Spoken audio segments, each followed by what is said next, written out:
ಈ ಅನ್ಯಾಯ ಆಗಿದ್ದರೆ ನ್ಯಾಯ ಕೊಡಿಸೋಣ ಅಂತ ಏನು ಮಾತಾಡಿದ್ರಲ್ಲ ನಿನ್ನೆ ಡಿ ಕೆ ಶಿವಕುಮಾರ್ ಅವರು, ಅದು ಎಲ್ಲಿಂದ ಎಲ್ಲಿಗೋ ಹೋಗುತ್ತೆ ಅಂತ ಅವ್ರಿಗೂ ಗೊತ್ತು. ಕೇಸ್ ಯಾವ ಹಂತದಲ್ಲಿದೆ? ತನಿಖೆ ಹಂತದಲ್ಲಿದೆ. This is under investigation. ಈ ಹಂತದಲ್ಲಿ ಅನ್ಯಾಯ ಆದವರಿಗೆ ನ್ಯಾಯ ಅಂದರೆ ಏನು? ಇನ್ವೆಸ್ಟಿಗೇಷನ್ ನಡೀತಾ ಇರುವಾಗ ಸುಪ್ರೀಂ ಕೋರ್ಟ್ ಕೂಡ ಇನ್ವೆಸ್ಟಿಗೇಷನ್ನಲ್ಲಿ ಇಂಟರ್ಫಿಯರ್ ಆಗೋದಕ್ಕೆ ಬರೋದಿಲ್ಲ. ಅಷ್ಟು ತಿಳ್ಕೊಂಡವರು ಜಾಣರು. ಸರ್ಕಾರ ಏನೂ ಮಾಡೋದಕ್ಕೆ ಸಾಧ್ಯವೇ ಇಲ್ಲವಾ? ಸಾಧ್ಯ ಇಲ್ಲ ಅಂತ ಅನ್ಕೊಂಡವ್ರು ದಡ್ರು. ನಾನು ಹೇಳಿದ ನಿಮ್ಗೆ ಅರ್ಥ ಆಗ್ತಿದೆ ಅಂತ ಕೇಳ್ತೀನಿ. ದರ್ಶನ್ ಕೇಸ್ನಲ್ಲಿ ಇದುವರೆಗೂ ಸರ್ಕಾರ ಇಂಟರ್ಫಿಯರ್ ಆಗಿದೆಯಾ? ಆಗಿಲ್ಲ. ನೋ. ಬಹಳ ಪಾರದರ್ಶಕವಾಗಿ ತನಿಖೆ ನಡೆದಿದೆ. ತನಿಖೆ ಮಾಡ್ತಾ ಇರುವ ಪೊಲೀಸರಿಗೆ ಸಂಪೂರ್ಣ ಫ್ರೀ ಹ್ಯಾಂಡ್ ಕೊಟ್ಟಿದ್ದಾರೆ. ಸಂಪೂರ್ಣ ಫ್ರೀ ಹ್ಯಾಂಡು.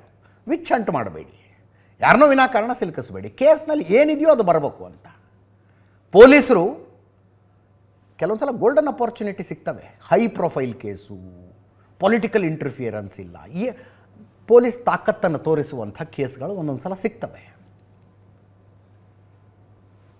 ಅದನ್ನು ತೋರಿಸಿದ್ದಾರೆ ಪೊಲೀಸರು. ಇದುವರೆಗೂ ಸರ್ಕಾರದ ಕಡೆಯಿಂದ ನಯಾ ಪೈಸೆ ಇಂಟರ್ಫಿಯರೆನ್ಸ್ ಇಲ್ಲ. ನಾವು ಆವಾಗಲೇ ಹೇಳಿದ್ವಲ್ರಿ, ಸಿದ್ದರಾಮಯ್ಯನವ್ರು ಈ ವಿಷಯದಲ್ಲಿ ಅದು ಹೆಂಗೆ ನಡ್ಕೊಂಡ್ರು ಅಂದರೆ ಶಭಾಷ್ ಸಿದ್ದರಾಮಯ್ಯನವ್ರು ಅಂದ್ವಿ ನಾವು.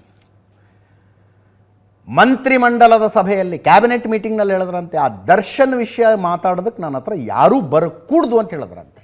ಒಬ್ಬ ಮಿನಿಸ್ಟರ್ ಇನ್ಫ್ಲೂಯೆನ್ಸ್ ಮಾಡೋದಕ್ಕೆ ತಿಪ್ಪರ್ಲಾಗ ಹಾಕಿದ್ರು, ಏನೂ ಮಾಡೋಕ್ಕಾಗಲಿಲ್ಲ. ಹಂಗೆ ತನಿಖೆ ನಡೆದಿದೆ, ಇನ್ನೂ ನಡೀತಾ ಇದೆ. ಇನ್ನು ಮುಂದಿನೂ ಸರ್ಕಾರ ಏನೂ ಮಾಡೋದಕ್ಕಾಗೋದಿಲ್ವಾ? ಏನೂ ಮಾಡೋದಕ್ಕಾಗೋದಿಲ್ಲ ಅಂತ ಯಾರು ಅನ್ಕೊಂಡಿದ್ರೆ ಅವ್ರು ಅಮಾಯಕರು, ದಡ್ರು ಅಂತ.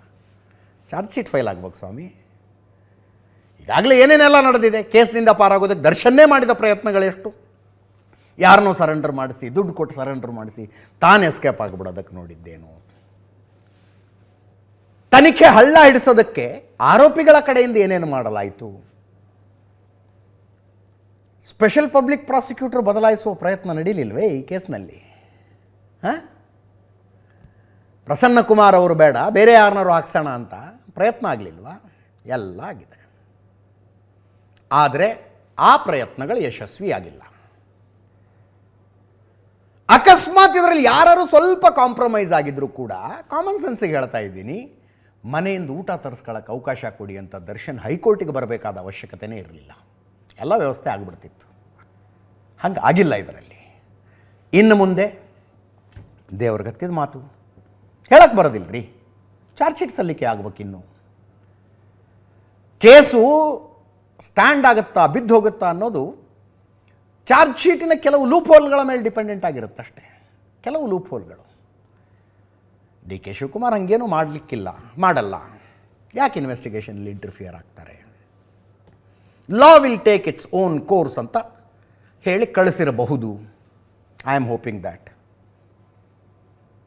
ತನಿಖೆ ನಡೀತಾ ಇದೆ, ಕಾನೂನು ತನ್ನದೇ ಆದ ಮಾರ್ಗವನ್ನು ಅನುಸರಿಸುತ್ತೆ ಅಂತ ಹೇಳಿ ಕಳಿಸಿರಬಹುದು ಅಂತ ನಾನು ಅಂದ್ಕೊಳ್ತೀನಿ. ಹಾಗೆ ಆಗಿದ್ರೆ ಒಳ್ಳೆಯದು.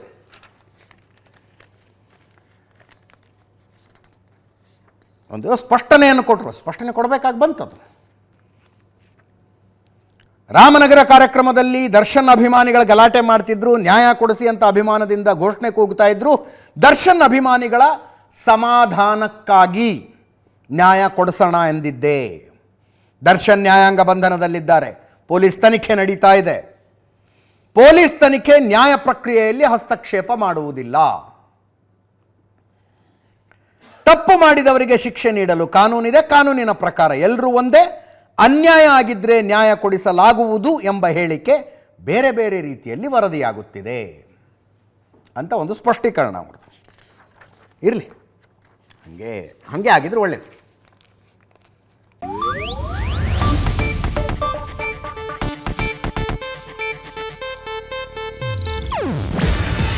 ಇದು ಏಷ್ಯಾನೆಟ್ ನ್ಯೂಸ್ ನೆಟ್ವರ್ಕ್ ಪ್ರಸ್ತುತಿ. ನೀವು ನೋಡ್ತಿದ್ದೀರಾ ಏಷ್ಯಾನೆಟ್ ಸುವರ್ಣ ನ್ಯೂಸ್.